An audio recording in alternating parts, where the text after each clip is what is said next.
안녕하세요. 김종갑의 부동산 재테크입니다.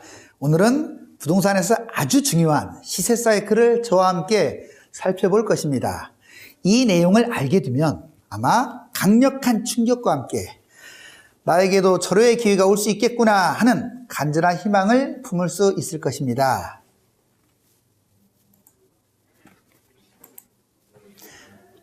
자, 이 내용을 알게 되면 이제 최근 25년 흐름을 보면서 이제 차트 공부를 할 것인데, 여기 보세요. 한번.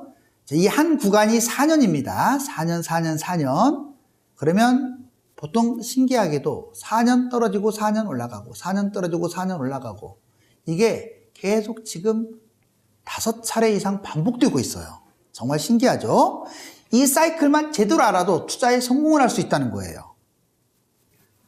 최근 25년간 흐름을 보면요. 여기 한번 보세요. 4년 폭등을 하고 4년 폭락하고 4년 폭등하고 4년 폭락하고, 이게 규칙적으로 반복이 됨을 알 수가 있습니다. 그래프 흐름을 잘 보시면요. 상승폭과 하락폭이, 이게 상승폭과 이 하락폭이 아주 급격하게 형성되고 있음을 알 수 있어요. 상승할 때는 높은 산에서 급경사를 이렇게 오르듯이 아주 가파릅니다. 역시 하락장 낭떠러지처럼 급격하게 추락을 하네요. 이게 여기서도 끝나는 게 아니죠. 또 오르고 또 떨어지고, 이렇게 올라가는 구간과 내려가는 구간을 뭐라고 하느냐? 사이클이라고 합니다. 이 한 사이클, 여기도 한 사이클이네요. 어때요? 이 사이클 모양이 정말 닮았어요. 정말 닮았죠? 재밌는 것은 이렇게 크게 오르고 크게 떨어지고, 크게 오르고 크게 떨어지고, 부동산은 오직 폭등하고 폭락만 있다는 게 신기한 거예요. 결코 조금 오르고 조금 떨어지는 사례가 없습니다. 그렇기 때문에 여러분들이 생각하는 것처럼 훨씬 더 부동산은 위험합니다. 다만 이 폭등의 이 구간이 하락하는 구간보다 어때요? 2배 정도 높죠. 그래서 폭등이 폭락보다 높기 때문에 집값은 지속적으로 상승을 하는 거예요. 그렇다면 그래프상의 폭등 시기, 이 폭등 시기와 이 폭락 시기, 이걸 연도별로 한번 알아볼까요? 2005년 보세요. 여기 2005년 초부터 계속 떨어지다가 이제 중반부터 서서히 올라가기 시작하더니 2007년까지 아예 파상적으로 집값이 폭등하고 있습니다. 정말로 무섭게 치고 올라갔죠? 이때가 바로 노무현 정부 시절인데 10여 차례가 넘는 규제 정책을 펴졌지만 버블 7을 중심으로 이 수도권 모든 곳들이 폭등하게 돼요. 무려 50%, 많게는요 3배, 5억짜리가 15억까지. 이게 대폭등하였습니다. 이때 정말 많이 뛰었네요. 그리고 2007년에서 2008년 약간 떨어진 구간이 있죠. 이 구간이 바로 미국발 금융위기, 서프라이즈 모기지론 많이 들어보셨죠? 이 원래는 이렇게 많이 떨어져야 하는데 이게 너무 빨리 회복을 해버렸어요. 그러는 바람에 다시 2009년에 올라가게 됩니다.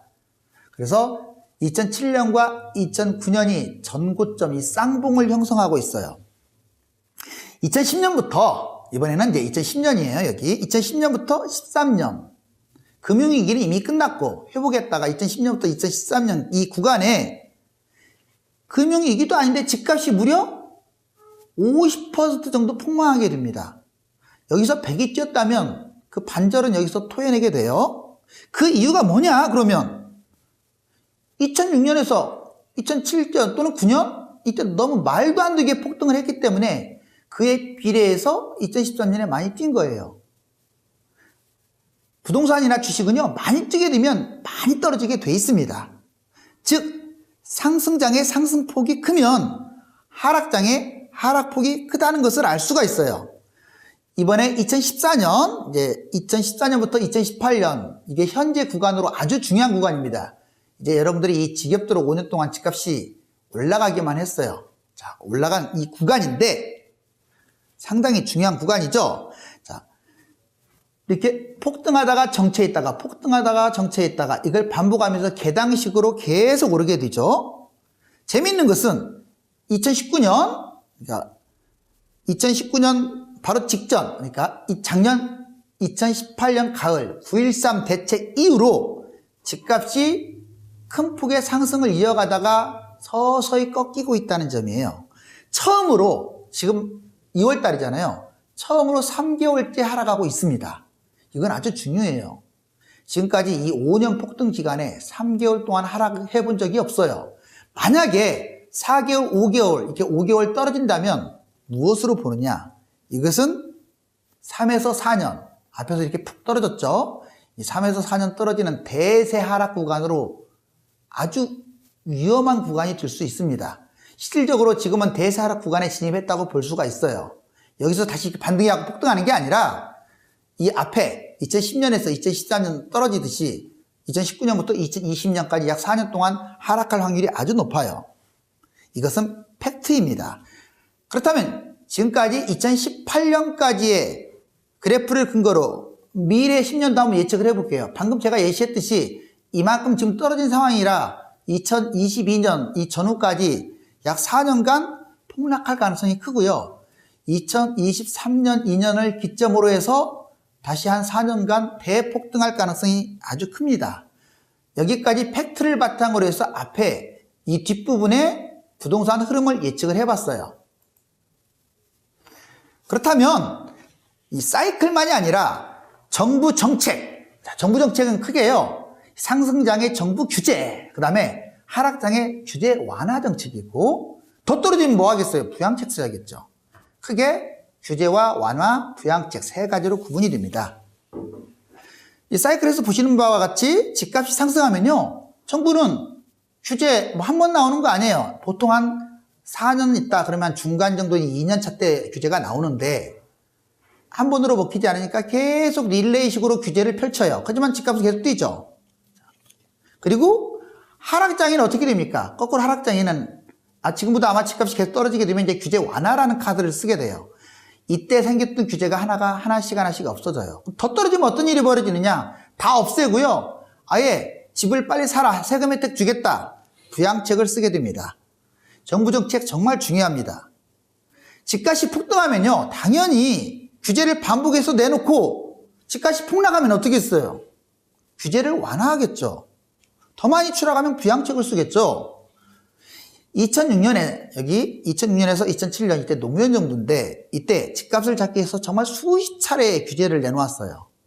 그리고 이번에 2010년에 집값이 하락하기 시작을 했고 11년에 이명박 정부인데 약 집값이 1, 2년 떨어지니까 11년 후반에 규제 완화 정책을 내놓습니다. 그렇지만 집값은 계속 추락하게 되고 결국 박근혜 정부 때 2013년 때 부양책까지 쓰게 돼요. 5년간 비과세, 이게 양도세도 비과세로 혜택을 주게 되죠. 그래서 2013년에 바닥을 찍고 이 정부 정책으로 인해서 결국은 떨어진 거예요. 그것도 이 정부 정책으로 인해서 또 올라가게 된 거예요. 이제 또 지금 이 문재인 정부죠. 이제 결국 이 정책으로 인해서 처음엔 올라갔지만 결국은 떨어지게 될 거예요. 또 완화 정책을 쓰면 또 올라갑니다. 제가 말씀드리고자 하는 것은 이 반복적인 정부 규제와 완화책을 말씀드리는 거고, 마찬가지로 자 이번에 보자고요. 13년이지 여기죠. 집값이 폭등하니까 어때요? 2016년경에 이때 박근혜 정부 때예요. 그 유명한 8.3.1 대책 처음으로 정부 규제 정책이 나와요. 규제 정책이 나온다고 해서 바로 떨어지지 않아요. 보통 1, 2년 더 뜁니다. 자, 2017년 8월 2일 이제 문재인 정부 시절인데 이때도 규제 강화 정책이 나옵니다. 그런데 집값은 계속 올라가요. 그러자 2018년 작년 9월 13일 아주 강력한 대책이죠. 9.13 대책이 나옵니다. 9.13 대책이 나오면서 비로소 집값이 3개월 이상 추락하게 되는 거예요. 자, 여기서 알아야 할 점은 집값 상승이 4년 정도 이렇게 이어질 때 2년 정도 상승을 하면 정부 규제가 나온다. 또 규제가 나오더라도 바로 떨어지는 게 아니라 더 뛴다. 근데 3, 4년째 뛰면 위험하다. 그리고 하락장에 역시 1, 2년째 떨어질 때 규제 완화가 나옵니다. 규제 완화가 나왔다고 해서 집을 사는 게 아니라 나와도 1, 2년 더 떨어진다. 그럼 이때 집을 사라. 그렇다면 우리가 단순하게 정부 정책만 볼 게 아니고 시세, 사이클, 이 부분에 대해서 좀 더 구체적으로 한번 알아볼 필요가 있겠습니다. 우리가 시세하면 KB 시세 있죠. 그 네이버, 닥터아파트 이렇게 부동산 시세가 있어요. 이 빨간색 보이시죠? 수도권 고가 아파트라고 써진 이 빨간색이 그래프이자 사이클인데 이게 바로 현재 시세라고 할 수 있어요. 주로 실거래가를 바탕으로 한. 그런데 시세가 그것만 있는 게 아니에요. 자, 상승장에는 여기 거품가라고 써졌죠. 일명 매도 호가라고 하는데 이 상승장 꼭지에는 매도 호가가 있고요. 하락장, 이 바닥 있죠. 바닥에는 한참 밑에 초급매라고 있어요. 다른 말로 매수 호가라고 합니다. 결론적으로 시세는 현재 시세, 거품가, 초급매 세 가지로 구분이 되네요. 자, 2007년 있죠. 2007년. 여기 얼마나 많이 뛰었습니까? 2007년 이렇게 많이 뛰었네요. 그리고 2018년 보세요. 정말 많이 뛰었죠. 이때 특징이 있어요. 자, 이렇게 많이 뛴 꼭지에는 항상 어떤 일이 벌어지냐. 매물이 적어요. 누가 살려고 하는 사람은 넘쳐나는데 집값 뛰는데 누가 팔려고 하겠어요. 매물은 적다 보니까 예를 들면 6억짜리가 있다. 여기 시세에. 그럼 8억에 내놔요. 매물을. 근데 이것도 거래가 돼요. 이걸 거품가라고 해요. 자, 이때 잡은 사람은 폭망하겠죠. 물론 더 올라가면 상관없지만 떨어지면. 지금이 이미 그 시점 단계에 지금 와 있는 거예요. 실제로 8억에 거래가 됩니다. 이번에 반대로 한번 볼까요? 자, 여기 2005년 바닥점, 그리고 2013년 여기 바닥점. 이 시세보다 더 낮은 한 이 정도의 지금 매물이 걸쳐 있어요. 이거 초급매네요. 이때 예를 들면 6억짜리가 집이 있다. 그러면요. 5억에 내놔도 안 팔리고 그러니까 4억에 내놔야만 팔리고 정말로 초초급매네요. 집값이 떨어진 거에서 또 인력이 더 떨어졌으니 얼마나 초초급매예요. 이때 거래가 됩니다. 지금 차트에서 보여지는 그래프, 즉 사이클, 이 시세 그래프, 그 다음에 이 초급매, 거품가 이것만 제대로 활용을 해도요. 여러분들 아주 큰 돈을 벌 수가 있어요. 초급매에 잡아서 이 거품값에 집을 팔면 최소 2배 이상 남습니다. 하지만 반대로 거품가에 잡아서 이때 던지는 사람은 어떻겠어요? 정말 쓰라리겠죠?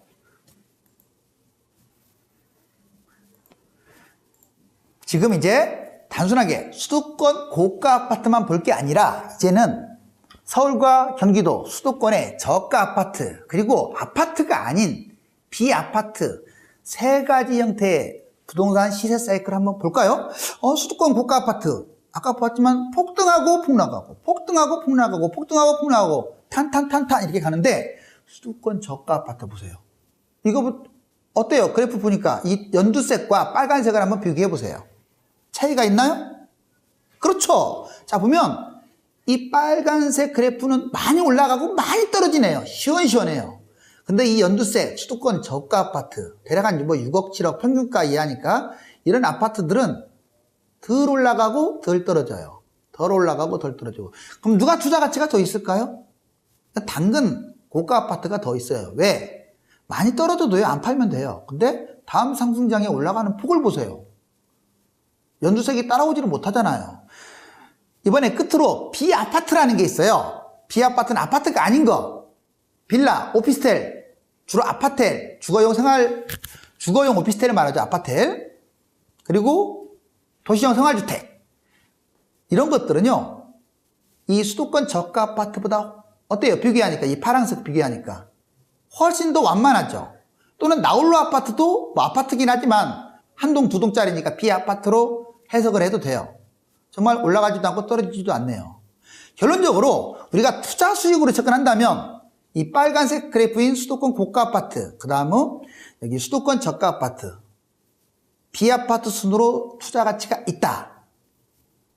비아파트나 이런 것들은 웬만하면 잡지 않는 게 좋습니다. 지금까지 설명한 내용은 여러분들께서 부동산의 어떤 금과 옥조로 삼아야 할 아주 중요한 사항입니다. 부동산 시세 사이클 이걸 바탕으로 얻을 수 있는 결론을 한번 내볼까요? 자, 부동산 사이클 이걸 투자로 한번 적용을 합시다. 첫 번째, 부동산은 3에서 5년간 상승을 하며 7에서 10년간 시세 사이클을 형성하고 있다는 점이네요. 이걸 투자에 적용하면 상승과 하락 사이클을 잘 활용하면 누구나 성공 투자를 할 수 있다는 거예요. 자, 보세요. 이게 시세 사이클입니다. 이걸 알고 있는 사람과 이 자체가 있는지도 모르는 사람은 천지차이겠죠. 벌써 보세요. 2018년, 2019년 여기에요. 아는 사람은 안 잡습니다. 부자들 안 잡아요. 근데 이런 게 있는지도 모르는 사람들 지금 어디가 바닥인지 꼭지인지 모르고 그냥 잡는 거예요.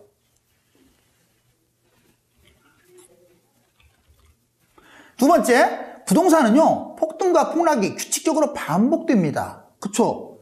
폭락장의 아파트를 사가지고 폭등장에 팔면 어때요? 2배 이상의 수익을 거둘 곳들이 많아요. 여기 보시면 지금 폭락장에 여기 초급매 때 집을 사가지고 이 거품값 때 집을 욕심부리지 말고 던져버린다면 이거 정말로 시세 차이 큽니다. 계속 반복 패턴, 반복으로 이어질 수 있는데 보통 왜 그렇게 돈을 못 버느냐?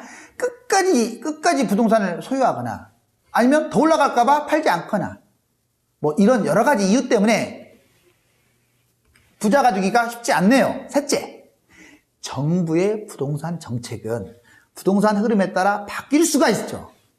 또 규제와 완화가 반복됩니다. 고정관념 갖지 마세요. 지금 정부의 규제는요, 집값이 1년만 떨어지면 하나씩 없어질 겁니다. 정부 규제 이전이나 규제 정책 이후 1, 2년간은 투자해도 돼요. 정부 규제 완화 후 1, 2년 후가 바닥, 바로 투자할 타이밍이에요. 정부의 부동산 정책에 맞서 싸우면 안 됩니다. 자, 여기 정부 지금 규제가 나왔네요. 딱 보통 보면 2년 차 때 나와요. 정말 2년 차 때 나와요. 나오자마자 팔라는 얘기가 아니에요. 1, 2년 더 뛰어요. 더 뛰었잖아요, 실제로. 이때도 더 뛰었어요. 그런데 정부 규제가 나온 이후로 1, 2년, 그러니까 바닥에서 한 3년 이상이 올라갔다, 한 4년 정도 올라가면 조심해야 돼요. 그때는 매도를 하거나 적어도 사면 안 되겠죠. 이번엔 완화입니다. 정부 규제 완화 정책이 나왔다고 해서 웬 떡이냐고 사면 안 돼요. 왜? 그로부터도 계속 떨어집니다. 이 규제에 대해서 집을 사야 할 타이밍, 팔아야 할 타이밍, 이것도 우리가 판단해 볼 수가 있습니다. 넷째, 부동산 시세는요, 현재 시세만이 아니라 거품값과 초급매가 같이 존재합니다. 그러니까 우리가 알고 있는 이것만 판단하면 안 돼요.